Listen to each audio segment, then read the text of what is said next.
Shout out mga ka-road trip ngayong araw mga sir, ay gusto ko lang i-share ito sa inyo mga boss. Kasi nagpalit ako ng brake shoe. Ang kaso, binigyan ako ng pang RA, sabi nila i-grind na lang daw. So nung tinanggal ko ito mga boss, tinanggal ko siya dito, yung brake drum. Natanggal ko naman siya. Kaso pagkabit ko nito mga boss, pagkabit ko nito pinilit kong ipasok ito. Ngayon ang nangyari, dahil matigas, tatanggalin ko na sana, hindi na siya matanggal. So pinukpok ko siya dito. Kaya kung hindi siya matanggal mga boss, wag niyong pupukpukin dito kasi nababasag pala ito mga boss. Ayan, madali siyang mabasag. Ang nung una kong tinanggal mga boss, dito ko naman talaga siya pinukpok dito sa sentro. Kaya lang hindi na siya matanggal.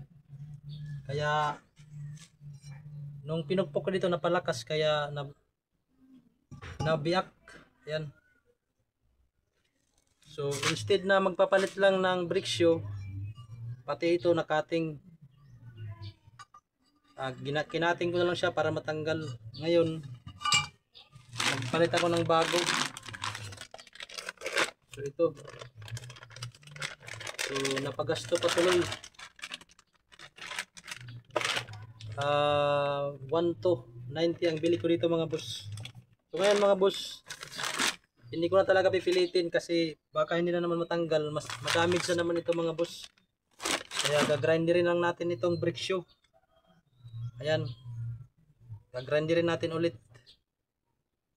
So yun lang, lesson learned na lang doon sa hindi pa nakakaranas ng ganito mga boss.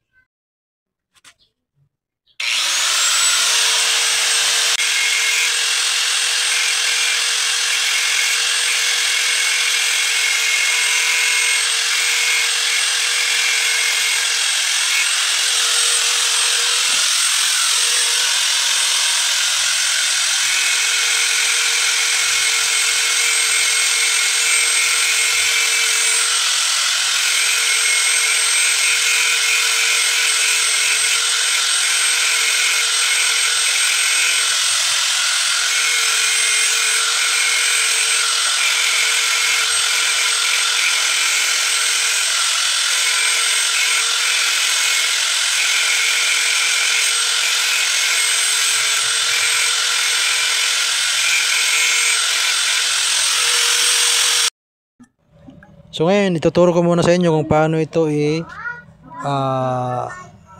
adjust. So bago natin ikabit, kailangan naka-adjust yan. Ayan, may guhit dyan mga boss, itapat nyo lang yan. Dapat ganyan yung forma nya. Kailangan ibalik natin yung adjust sa stock.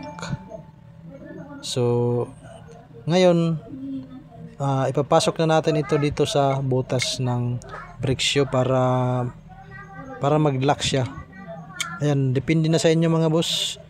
So iuna nyong ipasok yung ayan, yung ang atin handbrake, pasok din doon sa butas. Tapos mga boss, depende na sa inyo mga boss kung anong diskarte ninyo kung paano nyo ikakabit. Sa akin, inuna ko muna siyang ikabit, tapos nilagyan ko ng clip. So inuna ko muna itong isa mga boss na ikabit para hindi ako mahirapan.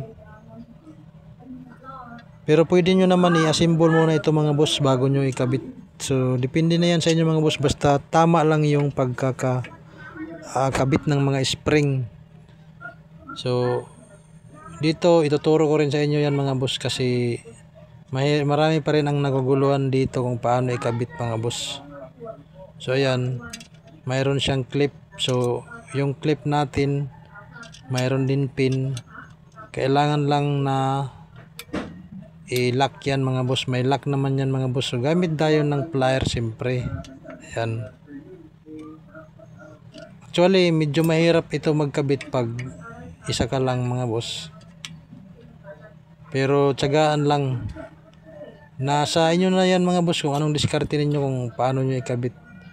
So yung spring na yan mga boss ay ipapasok natin yan doon sa kabila, doon sa may, ayan, kailangan nakapasok yan doon sa handbrake.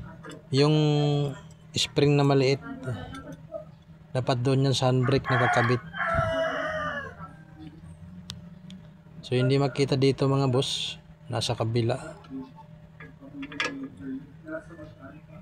Ayan mga boss. So ganyan yung tekniko sa pagkakabit mga boss. So isusurkat ko na lang ito mga boss para wala kasing magkakamera. Kaya isusurkat ko muna. Maya pag nakabit ko na ito mga boss ay papakita ko sa inyo at ituturo ko na lang sa inyo. Ituturo ko na rin sa inyo kung paano siya ikabit ng tama yung mga spring.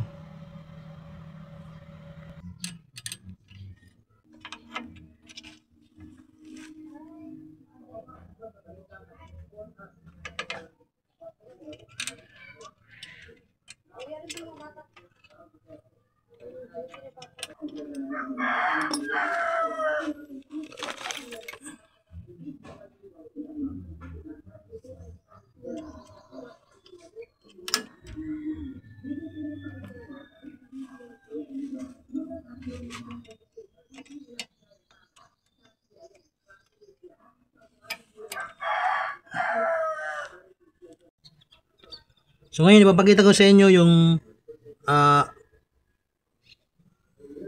yung forma ng atin brake shoe, paano kinabit. Kasi kahapon kasi yung isang kasi hindi ko mabidyo siya ng maayos habang nagkakabit ako kasi walang maghahawak. So kung nakikita nyo ito mga boss, ayan, ito yung atin handbrake. So itong spring na ito na maliit, nakakunik yan dito sa butas, ayan. So itong maikli na spring dito siya nakakabit. Ito naman yung mahaba, dito siya sa butas. Tapos itong spring sa itaas, dyan niya nakakabit yan, oh. Tapos yan mga boss, oh. Ito yung ating adjuster. Ayan. Tapos yung spring dito sa ilalim, ayan, dalawa. Tapos ito clip, ayan. So yun lang naman mga boss.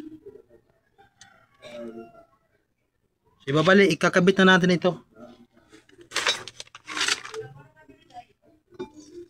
Ito yung bago na binili ko mga boss. Ito yung bago na binili ko. So ayan mga boss, nakabit na natin siya. So okay na yun mga boss. So guys, sa pag-bleeding nito guys, mayroon dito bleeder, ayan. First, ang gagawin nyo, kailangan meron doon mag-aapak ng brake, bubombahin siya. Pag matigas na yung brake, i-hold, tapos buksan dito, ayan, buksan para lumabas yung hangin or lumabas yung fluid. Tapos sara na naman.